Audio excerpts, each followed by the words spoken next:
আসসালামু আলাইকুম। এই পর্বে যা থাকছে: ১. এইচটিএমএল ল্যাঙ্গুয়েজের এক্সটেনশন কি এবং এর প্র্যাকটিক্যাল ব্যবহার। ২. এইচটিএমএল ল্যাঙ্গুয়েজের সিনট্যাক্স কি এবং এর প্র্যাকটিক্যাল ব্যবহার। ৩. একটি এইচটিএমএল ফাইলের ডকুমেন্ট টাইপ এবং মেটা ট্যাগ ডিক্লারেশনের কারণ কি। বিস্তারিত জানতে সঙ্গেই থাকুন।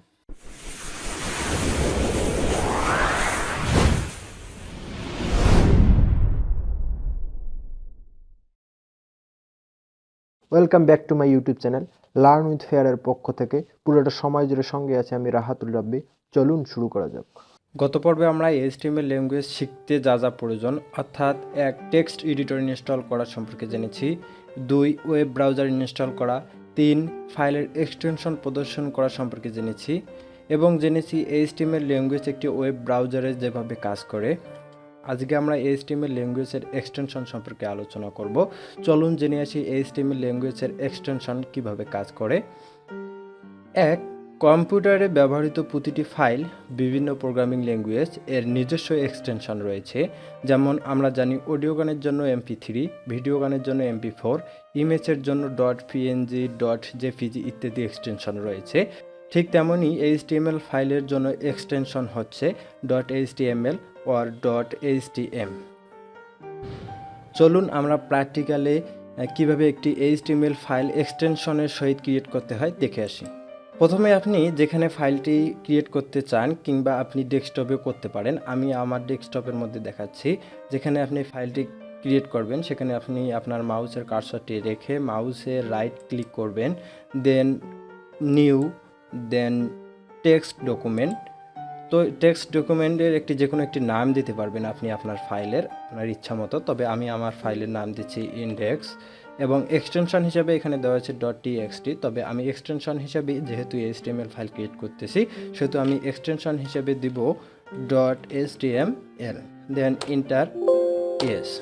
দেখবেন যে ফাইলটির লোগো চেঞ্জ হয়ে যাচ্ছে। এটি একটি এইচটিএমএল ফাইল ক্রিয়েট করে ফেললাম যার এক্সটেনশন হচ্ছে .html অথবা .htm। এখন আমরা এইচটিএমএল ল্যাঙ্গুয়েজের সিনট্যাক্স এবং এর প্র্যাকটিক্যাল ব্যবহার সম্পর্কে জানব। চলুন জেনে নেই একটি এইচটিএমএল ল্যাঙ্গুয়েজের সিনট্যাক্স দেখতে কী রকম হয় এবং এর প্র্যাকটিক্যাল ব্যবহার। আমরা যদি এইচটিএমএল ল্যাঙ্গুয়েজের স্ট্রাকচার লেয়ারকে একটি মানব কঙ্কালের সাথে তুলনা করি এবং এটিকে দুটি অংশে বিভক্ত করি, একটি হচ্ছে হেড যেটি একটি মানবের আইডেন্টিটি বহন করে এবং অপরটি হচ্ছে বডি যেটি কন্টেইনার হিসেবে কাজ করে, বিভিন্ন ধরনের কন্টেন্ট বহন করে। অর্থাৎ আমরা এইচটিএমএলকে দুটি অংশে ভাগ করলাম, একটি হচ্ছে হেড, অপরটি হচ্ছে বডি। হেড যার মধ্যে টাইটেল অর্থাৎ একটি ওয়েব পেজের নাম বহন করে, আর বডি যেটি কন্টেইনার হিসেবে কাজ করে যেখানে বিভিন্ন ধরনের কন্টেন্ট থাকে যেমন টেক্সট, ইমেজ ইত্যাদি। চলুন প্র্যাকটিক্যালি জেনে নেই কীভাবে এইচটিএমএল এর সিনট্যাক্স তৈরি করতে হয়। প্রথমে আমরা যে ফাইলটি ক্রিয়েট করলাম index.html নামে সেই ফাইলটিকে সিলেক্ট করব, দেন মাউসের রাইট ক্লিক করব, করার পর এডিট উইথ নোটপ্যাড ++ এর মাধ্যমে ফাইলটিকে আমরা ওপেন করব। দেন আমাদের ফাইলটি ওপেন হয়ে গেল। এখন আমরা একটি এইচটিএমএল ফাইল তৈরি করব, অর্থাৎ এইচটিএমএল দ্বারা শুরু করব আমরা এবং শেষ করব এইচটিএমএল দ্বারা। যেহেতু আমরা এইচটিএমএল শুরু করলাম এবং এইচটিএমএল শেষ করলাম। এখন আমরা জানি এইচটিএমএল এর দুইটি অংশ, একটি হচ্ছে হেড আর একটি হচ্ছে বডি।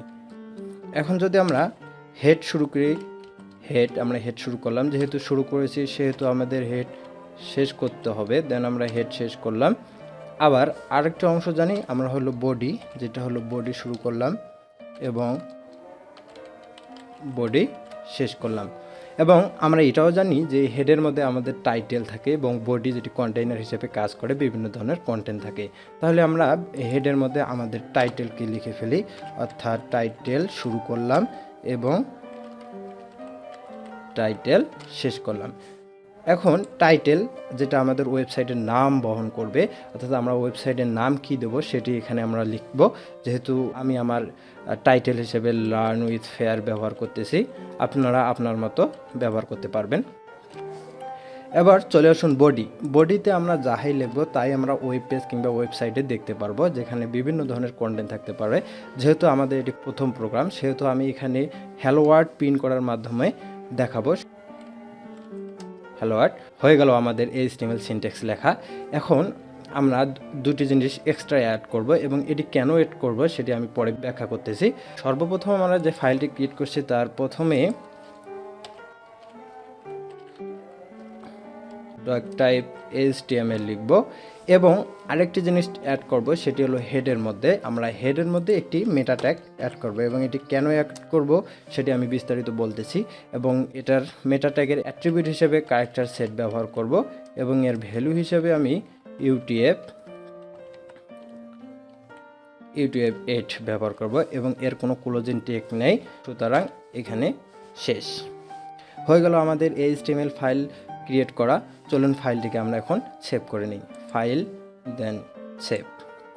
এখন যেহেতু আমরা ফাইলটিকে সেভ করে নিলাম সেহেতু ফাইলটিকে এখন রান করে দেখে আসলে আমাদের কি হয়ে গেল। এখন আমরা যে ফাইলটি তৈরি করেছিলাম সেই ফাইলটি ডাবল ক্লিকের মাধ্যমে ওপেন করব। ওয়েল, এই তো আমরা আমাদের কাঙ্ক্ষিত আউটপুট পেয়ে গেছি, হ্যালো ওয়ার্ল্ড। এখন আমরা ডকুমেন্ট টাইপ ডিক্লারেশনের কারণ অর্থাৎ আমরা যে প্রোগ্রামটি করলাম এবং সর্বপ্রথম ডকটাইপ HTML ব্যবহার করলাম, এটি ব্যবহার করার কারণ সম্পর্কে আলোচনা করব। চলুন জেনে নেই আমরা HTML ফাইল ক্রিয়েট করতে সর্বপ্রথম ডকটাইপ HTML কেন ব্যবহার করলাম। তার উল্লেখযোগ্য কারণ হচ্ছে, এক, ডকটাইপ HTML হচ্ছে ডকুমেন্টটি কী ধরনের তা ব্রাউজারকে বোঝানোর জন্য দেওয়া হয়। দুই, HTML এর ভার্সন 5 বোঝানোর জন্য ডকটাইপ HTML ব্যবহার করা হয়। অর্থাৎ আমরা যে ডকটাইপ HTML ব্যবহার করেছি সেটি ডকুমেন্টটি কী ধরনের তা ব্রাউজারকে বোঝানোর জন্য ব্যবহার হয়ে থাকে এবং এটি যে আমরা HTML5 এর ভার্সন 5 করতেছি সেটাকে বোঝানোর জন্য ডকটাইপ HTML সর্বপ্রথম আমাদের সিনট্যাক্সের উপরে ব্যবহার করা হয়।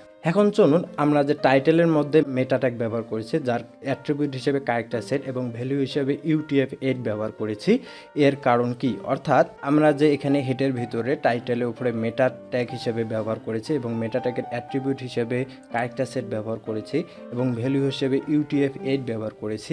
এটা কেন ব্যবহার করেছি এর সম্পর্কে আমরা জেনে নিই।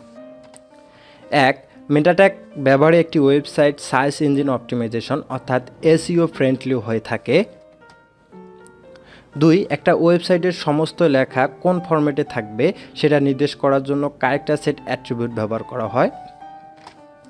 তিন, UTF-8 এর পূর্ণরূপ হচ্ছে ইউনিকোড ট্রান্সফরমেশন ফরম্যাট অর্থাৎ এটি ইউনিকোড ট্রান্সফরমেশন ফরম্যাট হিসেবে UTF ব্যবহার করা হয়।